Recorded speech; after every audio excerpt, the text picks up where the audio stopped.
Junior NTR మీద comment చేస్తే అది ఎమ్మెల్యే అయినా సరే, సీఎం అయినా సరే ఎన్టీఆర్ ఫ్యాన్స్ అయితే వదిలేలాగైతే లేరు.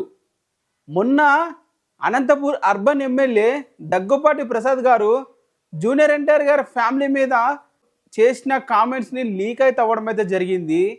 అండ్ ఆ కామెంట్స్కి జూనియర్ ఎన్టీఆర్ గారి ఫ్యాన్స్ అలాగే చాలామంది తెలుగు ఆడియన్స్ కూడా చాలామంది అఫెండ్ అయితే అయ్యారు.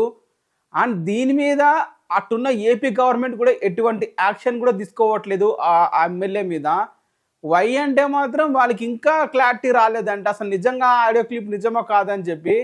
బట్ ఎన్టీఆర్ ఫ్యాన్స్ అయితే అఫీషియల్గా నిన్న లీగల్ యాక్షన్ అయితే తీసుకోవడం అయితే జరిగింది.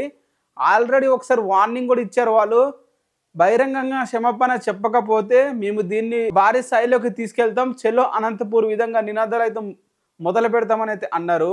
బట్ అటు నుంచి టీడీపీ గవర్నమెంట్ నుంచి ఎటువంటి స్పందన అయితే కనిపించట్లేదు. సో జూనియర్ ఎన్టీఆర్ లాంటి ఫ్యామిలీ వ్యక్తికి ఇంత అన్యాయం జరుగుతుంటే కూడా అటువంటి గవర్నమెంట్ ఒక ఫ్యామిలీ వ్యక్తి అయినా కూడా పట్టించుకోకపోవడం అనేది అయితే ఒక సీనియర్ ఎన్టీఆర్ గారికి అవమానం అనే చెప్పాలి. నిన్న చిత్తూరు ఎన్టీఆర్ ఫ్యాన్స్ అలాగే ఈరోజు హైదరాబాద్ ఎన్టీఆర్ ఫ్యాన్స్ వచ్చేసి అయితే అఫీషియల్గా ఆ దగ్గుపాటి ప్రసాద్ గారి మీద అయితే కంప్లైంట్ అయితే ఇవ్వడం అయితే జరిగింది. సో పోలీసులు అయితే కంప్లైంట్ అయితే ఇచ్చారు. తను బహిరంగంగా క్షమాపణ చెప్పాలని చెప్పి ఒక లెటర్ ఆంధ్ర చిత్తూరులో ఇక్కడ తెలంగాణ గవర్నమెంట్ ఇద్దరు కూడా కంప్లైంట్ ఇవ్వడం అయితే జరిగింది.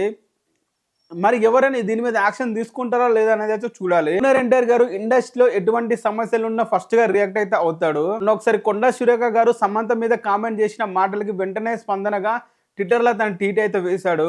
బట్ జూనియర్ ఎన్టీఆర్ కి అన్యాయం జరుగుతుంటే ఒక్క సెలబ్రిటీ కూడా వచ్చి మాట్లాడడం లేదు. ఇది ఇప్పటికైనా తెలుసుకో తెరకన్నా, నువ్వు అందరి కోసం ముందుంటావు తప్ప నీకోసం ఎవరైతే రారు. దీన్ని దృష్టిలో పెట్టుకొని ఎవరిని ఎక్కడ పెట్టాలి అక్కడ పెట్టు. సో ఇదే అన్నకి అలాగే జూనియర్ ఎన్టీఆర్ ఫ్యాన్స్కి న్యాయం జరుగుతుందా లేదా మీరే కింద కామెంట్ అయితే చేయండి. మరి దీని మీద యాక్షన్ తీసుకోకుండా టీడీపీ గవర్నమెంట్ ఇంకెన్ని రోజులు ఆ ఎమ్మెల్యేని బ్యాక్ చేసుకుంటూ వస్తారు. ఆ ఒరిజినల్గా వాళ్ళ దగ్గర నుండి కామెంట్ ఇచ్చినట్లయితే తెలుస్తున్నట్లు అర్థమవుతుంది నాకైతే. ఎందుకంటే గవర్నమెంట్ ఎటువంటి యాక్షన్ తీసుకోకపోవడం, అదే వైసీపీ గవర్నమెంట్లో 2 years బ్యాక్ మాట్లాడిన వీడియోస్ని వాళ్ళ బూతులు మాట్లాడారని చెప్పి అక్కడ ఉన్న ఎమ్మెల్యేలు అందరినీ కూడా జైల్లో పెడుతున్నారు.